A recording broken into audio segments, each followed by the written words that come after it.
بسم الله الرحمن الرحيم، الحمد لله رب العالمين، الله وسلم وبارك على نبينا محمد وعلى آله وصحبه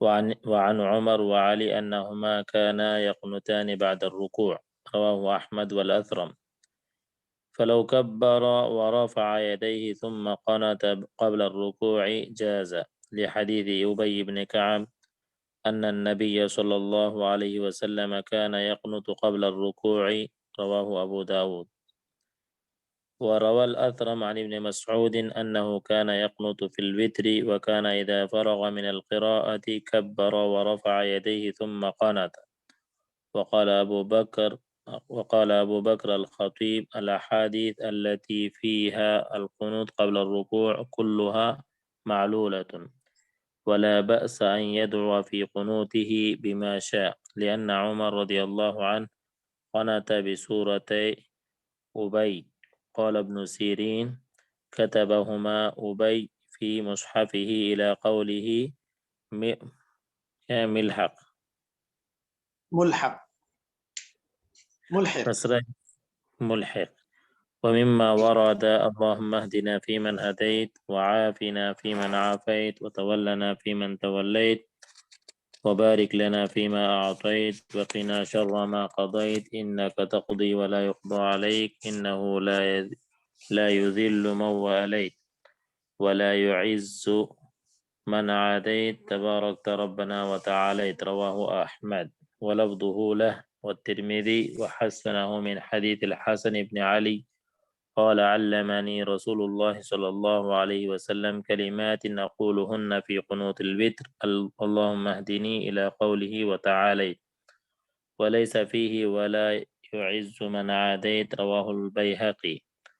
وأثبتها فيه: اللهم إنا نعوذ برضاك من سخطك، وبعفوك من عقوبتك، وبك منك لا نحصي ثناء عليك، أنت كما أثنيت على نفسك. لحديث علي أنه صلى الله عليه وسلم كان يقول في آخر وتره: اللهم إني أعوذ برضاك من سخطك، إلى آخره. رواه الخمسة، والروايتان بالإفراد، وجمعهما المؤلف ليشارك الإمام المأموم في الدعاء ثم يصلي على النبي صلى الله عليه وسلم، لحديث الحسن بن علي السابق. وفي آخره: وصلى الله على محمد، رواه النسائي. وعن عمر: الدعاء موقوف بين السماء والأرض، لا يصعد منه شيء حتى تصلي على نبيك، رواه الترمذي. ويؤمن المأموم إن سمعه، لا نعلم فيه خلافا، قاله إسحاق. ولحديث ابن عباس: ثم يمسح وجهه بيديه هنا وخارج الصلاة إذا دعا، لعموم حديث عمر: كان النبي صلى الله عليه وسلم إذا رفع يديه في الدعاء لا يحطهما حتى يمسح بهما وجهه، رواه الترمذي. ولقوله صلى الله عليه وسلم في حديث ابن عباس: فإذا فرغت فامسح بهما وجهك، رواه أبو داود وابن ماجه. وكره القنوت في غير الوتر حتى في الفجر، لحديث مالك الأشجعي قال: قلت لأبي يا أبت إنك صليت خلف رسول الله صلى الله عليه وسلم وأبي بكر وعمر وعثمان وعلي ها هنا بالكوفة نحو 5 سنين. أكانوا يقنطون في الفجر قال أي بني محدث رواه أحمد والترمذي وصححه وعن سعيد. بس يا شيخ کافی ہے. إن شاء الله. چلیے بسم اللہ الرحمن الرحیم الحمد للہ رب العالمین وصلی اللہ وسلم وبارک علی نبینا محمد وعلی آلہ وصحبہ اجمعین اما بعد. ہم لوگ منار السبیل فی شرح الدلیل اس کتاب میں باب صلاۃ التطوع پڑھ رہے ہیں، اور باب صلاۃ التطوع میں ہم لوگ وطر کا تذکرہ پڑھ رہے ہیں، چونکہ فرائض کے علاوہ جتنی نمازیں ہیں سب کا شمار تطوع میں ہوتا ہے، اسی ضمن میں وطر کا شمار بھی صلاۃ التطوع میں ہی ہو رہا ہے. یہاں اب ہم لوگوں نے وطر کا وقت بھی پڑھ لیا، وطر کے طریقے سے متعلق کل پڑھ لیا. آج یہ کہہ رہے ہیں وَيَقْنُتُ فِيهِ بَعْدَ الرُّكُوعِ نَدْبًا، کہ جو قنوت ہوگی یا دعائے قنوت ہوگی وہ رکوع سے پہلے ہوگی یا بعد میں. تو یہاں بتلا رہے ہیں کہ قنوت رکوع کے بعد ہی ہوگی، دعائے قنوت رکوع کے بعد ہوگی. اس کا حکم مستحب کا ہے. اگر کوئی انسان قنوت نہ پڑھے سیدھے رکوع میں چلا جائے تو کیا اس سے اس کی وطر ہوگی یا نہیں ہوگی مشائخ؟ ہو جائے گی شیخ، اس کی وطر ہو جائے گی. وطر کیا ہے؟ اصل میں 1 رکعت 3 رکعت پڑھنا، یہ اصل میں وطر ہے، وطر کی نیت سے. رہی بات یہ جو دعائے قنوت ہے یہ پڑھنا مستحب ہے. جی، تو وطر کا تعلق بالکل اس دعا سے نہیں ہے کہ اگر یہ دعا نہ پڑھی جائے تو پھر وطر نہ ہوگی، ایسی بات نہیں ہے. ٹھیک ہے مشائخ، بات واضح ہوئی؟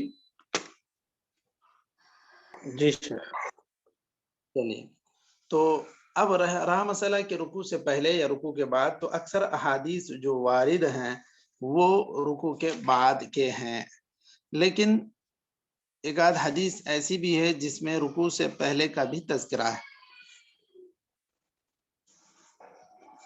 تو اسی لیے رکوع سے پہلے بھی اگر کرتے ہیں تو جواز کی بات کہی گئی ہے.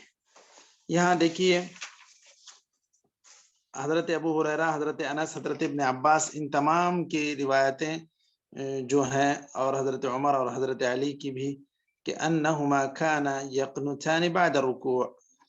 یہی مسند احمد کی روایت ہے کہ حضرت عمر اور حضرت علی بھی رکوع کے بعد ہی دعائے قنوت پڑھا کرتے تھے.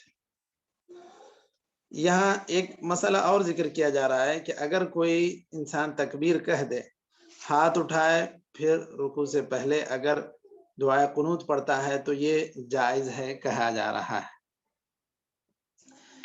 حضرت ابی ابن کعب کی حدیث کی وجہ سے کہ نبی کریم صلی اللہ علیہ وسلم رکوع سے پہلے قنوت پڑھا کرتے تھے. تو رکوع سے پہلے قنوت، دعائے قنوت پڑھنے کے لیے اس حدیث سے ثبوت تو مل رہا ہے، لیکن جو انہوں نے یہ بات کہی فَلَوْ كَبَّرَ وَرَفَعَ يَدَيْهِ ثُمَّ قَنَتَ قَبْلَ الرُّكُوعِ جَازَ. یہ کیسے بیان کر رہے ہیں مشائخ؟ اس کی تھوڑی سی وضاحت کوئی کر سکتے ہیں؟ فَلَوْ كَبَّرَ وَرَفَعَ يَدَيْهِ ثُمَّ قَنَتَ قَبْلَ الرُّكُوعِ جَازَ. کیسے یہ کہہ رہے ہیں؟ جو ماتن ہے، جو صاحب دلیل الطالب ہیں، وہ کیسے کہہ رہے ہیں؟ ان کا مطلب کیسا ہے؟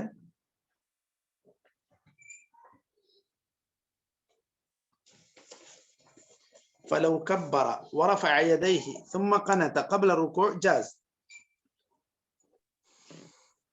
یعنی اللہ اکبر بول کے ہاتھ اٹھا لیں گے کیسے دعا کرنے کے لیے، بعد میں دعا ہونے کے بعد رکوع میں جائیں گے.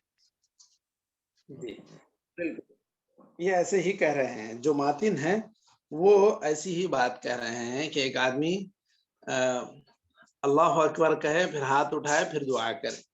اور اس کے لیے انہوں نے جو حدیث دلیل کے طور پر یہاں پر ذکر کی ہے حضرت ابن مسعود سے کہ آپ وطر میں قنوت پڑھا کرتے تھے، دعا کیا کرتے تھے، اور جب قرات سے فارغ ہوتے تو کبرا اللہ اکبر کہتے، پھر دونوں ہاتھ اٹھاتے، پھر قنوت پڑھتے۔ تو اس کے اندر یہ تذکرہ ہے کہ آپ صلی اللہ علیہ وسلم قرات ختم کر کے پھر آپ تکبیر کہہ دیتے اور پھر اس کے بعد ہاتھ اٹھا کے دعا کرتے، اور اسی سے پھر انہوں نے رکوع کو جانے کے لیے دوسری تکبیر کہتے کیا شیخ؟ دیکھیے بہرحال یہ جو یہاں پر انہوں نے ذکر کی ہے یہ حدیث اصل میں ضعیف ہے، اسی سے انہوں نے بنیاد بنا کے اس کو کہا ہے۔ ویسے بھی یہ جو تکبیر ہے تکبیرۃ الانتقال ہے، تکبیر جو ہے یہ تکبیرۃ الانتقال ہے۔ ہونا تو یہ چاہیے کہ جب آدمی اللہ اکبر کہہ دے تو پھر ایسی صورت میں وہ سیدھے رکوع میں چلا جائے۔ اب رکوع میں جانے ہی کے لیے تکبیرۃ الانتقال کہی جاتی ہے، اب یہ دعا کے لیے منتقل ہونے کے لیے تو نہیں کہی جاتی۔ پھر بھی انہوں نے جس حدیث سے استدلال کیا ہے وہ حدیث ضعیف ہے۔ اچھا، تو آپ جو پوچھ رہے ہیں کہ کیا پھر سے وہ الگ سے تکبیر کہیں گے، ان کے بیان کرنے کا مطلب یہ ہے کہ وہ تکبیر جو آپ کہہ دیے ہیں وہ گویا کہ آپ اس وقت دعا کی طرف گویا کہ منتقل ہونے کے لیے کہے تھے، پھر جب رکوع میں جائیں گے تو یہاں تو اس کی صراحت نہیں ہے کہ وہ دوبارہ رکوع کے لیے اللہ اکبر کہے گا یا نہیں، لیکن جو طریقہ رکوع سے پہلے اذا اراد یرکع فیکبر، یہ تو واضح ہے کہ جب آدمی رکوع کرنا چاہے تو اس کے لیے تکبیر کہے گا، یہ تو واضح ہی ہے۔ لیکن صحیح حدیث کے روشنی میں تو یہ اس بات کا ثبوت نہیں ہے کہ آدمی قرات ختم کرنے کے بعد تکبیر بھی کہے اور پھر جو ہے دعا کے لیے ہاتھ اٹھا کے دعا شروع کرے۔ یہ تکبیر کی صراحت کے ساتھ جو حدیث یہاں پر ذکر کی گئی ہے وہ ضعیف ہے، اس لیے یہ درست نہیں ہے کہ آدمی قرات ختم کرنے کے بعد تکبیر کہے اور پھر ہاتھ اٹھا کر دعا کرے۔ تکبیر کہے بنا دعا قرات ختم ہونے کے بعد ہاتھ اٹھا کر دعا کر سکتا ہے۔ یہاں دیکھیے جو آپ صلی اللہ علیہ وسلم رکوع سے پہلے جو قنوت کیا کرتے تھے، جو حدیث ذکر ہوئی ہے اس کے اندر تکبیر کا تذکرہ نہیں ہے۔ تو مطلب یہ کہ جب رکوع سے پہلے آپ قنوت پڑھا کرتے تھے تو جب قنوت مکمل ہوگی تو پھر آپ صلی اللہ علیہ وسلم رکوع کریں گے تو اس وقت ہی تکبیر کہیں گے۔ بات واضح ہو رہی ہے مشائخ؟ جی شیخ۔ جی تو صحیح بات یہ ہے کہ تکبیر کہہ کے پھر کھڑے ہونا یہ درست نہیں ہے، کیونکہ وہ حدیث ضعیف ہے۔ آدمی رکوع سے پہلے اگر قنوت پڑھ رہا ہے تو پھر قرات کے فوراً بعد قنوت پڑھے، اس کے بعد رکوع کرے، ورنہ جو اکثر صحابہ سے منقول ہے کہ آدمی عام نمازوں کی طرح رکوع کر لے، رکوع کے بعد کھڑے ہونے کے بعد اس وقت دعا کرے۔ ٹھیک ہے، پھر اب اس کے بعد یہاں پر کہا جا رہا ہے کہ کیا صرف دعائے قنوت وہی ایک ہے جو حضرت حسن کو آپ صلی اللہ علیہ وسلم نے سکھلائی تھی، اللہم اہدنی فیمن ہدیت، یا پھر کچھ دیگر کلمات کے ساتھ بھی دعائے قنوت پڑھی جا سکتی ہے؟ تو یہاں پر کہہ رہے ہیں کہ قنوت میں اس کے علاوہ بھی دعا کی جا سکتی ہے، اللہم اہدنا فیمن ہدیت، یہ جو پڑھتے ہیں اس کے علاوہ بھی دعائیں کی جا سکتی ہیں۔ کیوں؟ حضرت عمر رضی اللہ عنہ نے حضرت ابی نے جو 2 دعائیں لکھی تھیں ان کے ذریعے سے دعا کی، وہ بصورتي ابی کہا گیا ہے۔ حضرت ابی کی 2 صورتیں کا مطلب یہ ہے کہ وہ جو 2 دعائیں وہ نقل کیے تھے، لکھے تھے، اسی کو کہا گیا بصورتي ابی۔ تو حضرت عمر رضی اللہ عنہ نے ابی بن کعب کی ان 2 دعاؤں سے دعائیں کی قنوت میں۔ وہ کیا تھیں؟ اللہم انا نستعینک ونؤمن بک ونتوکل علیک ونثنی علیک الخیر ولا نکفرک، اور یہ ایک ہے۔ پھر ثم قرأ بسم اللہ الرحمن الرحیم اللہم ایاک نعبد ولک نصلی ونسجد والیک نسعى ونحفد ونرجو رحمتک ونخشى عذابک ان عذابک الجد بالکفار ملحق۔ تو یہاں تک یہ 2 دعائیں، انہی کو وہ سورتي ابی سے تعبیر کر رہے ہیں۔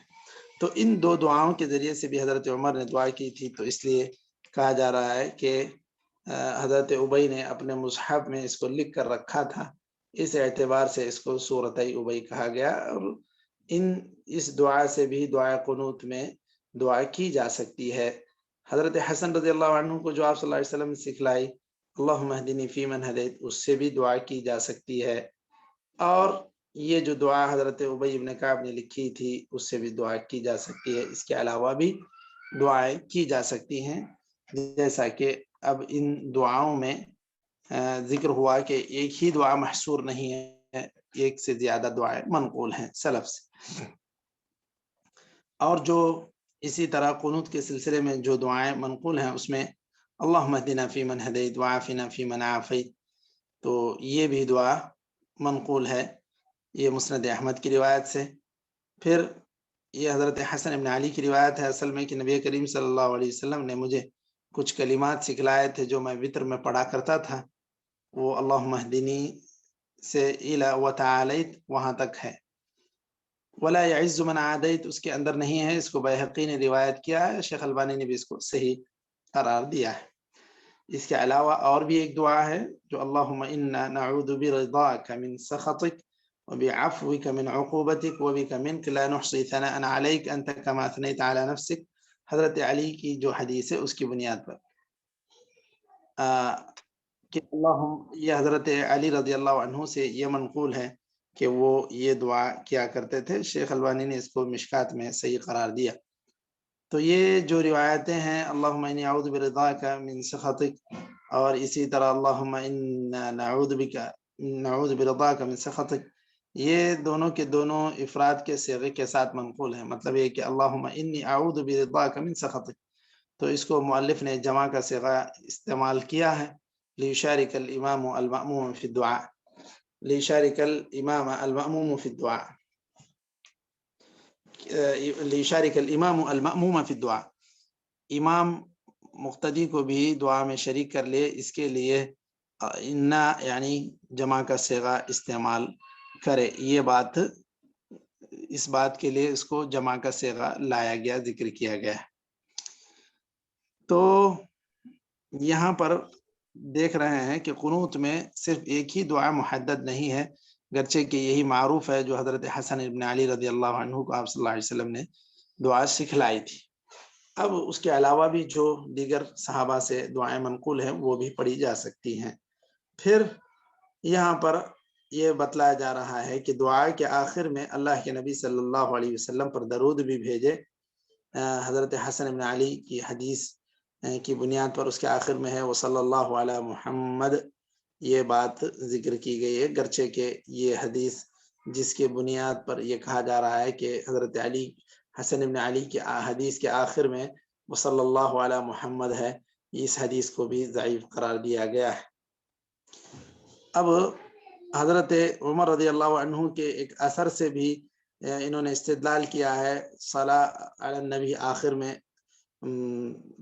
پڑھنے کے لیے، وہ ہے حضرت عمر رضی اللہ عنہ کا جو اثر ہے، الدعاء موقوف بین السماء والارض لا يصعد منه شيء حتى تصلي على نبيك۔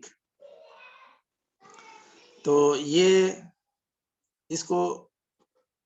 اس کے تعلق سے بھی شیخ البانی نے یہ کہا کہ یہ اثر صحیح ہے کہ دعا موقوف رہتی ہے آسمان و زمین کے درمیان، یہاں تک کہ آدمی اللہ کے رسول صلی اللہ علیہ وسلم پر درود بھیجے۔ تو اس اثر کو بھی صحیح بتلایا ہے۔ یہ حدیث نہیں ہے، یہ صرف حضرت علی حضرت عمر رضی اللہ عنہ کا یہ اثر ہے، یہ ان کی طرف سے منقول قول ہے، یہ مرفوع حدیث نہیں ہے۔ تو اللہ کے رسول صلی اللہ علیہ وسلم پر درود بھیجنا چاہیے۔ صحیح بات تو یہ ہے کہ آدمی درود شروع میں بھیجے، اللہ تعالیٰ پر پہلے درود، اللہ کی حمد و ثنا بیان کرے، پھر اس کے بعد اللہ کے رسول پر درود بھیجے، پھر اس کے بعد جو دعائیں کرنا ہے کرے۔ آخر میں صلاۃ علی النبی کے لیے یہاں پر کوئی صحیح حدیث مذکور نہیں ہے، لیکن ابتدا میں صلاۃ علی النبی کی کی جو بات ہے وہ حضرت فضالہ کے حدیث سے ثابت ہے کہ ایک آدمی نے آ کر دعائیں شروع کر دی اور اس نے کبھی کوئی اللہ تعالیٰ پر حمد و ثنا نہیں کی، صلاۃ علی النبی نہیں کیا، تو آپ صلی اللہ علیہ وسلم نے کہا اما ھذا فقد استعجل، اس آدمی نے دعا کرنے میں جلدی کر لی۔ تو پھر اس کو بلایا تو آپ صلی اللہ علیہ وسلم نے سمجھایا کہ تم اگر جو ہے دعا کرنا چاہ رہے ہو تو سب سے پہلے تم اللہ کی تعریف بیان کرو، پھر اس کے بعد نبی صلی اللہ علیہ وسلم پر درود بھیجو، پھر اس کے بعد اپنی ضرورت مانگو۔ تو یہ صحیح طریقہ ہے دعا کرنے کا۔ پھر یہاں سے اس کے بعد وَيُؤَمِّنَ الْمَأْمُومُ یہاں سے ہم لوگ پڑھتے ہیں، تو یہاں تک ہم لوگ آج رک جاتے ہیں۔ نکتفی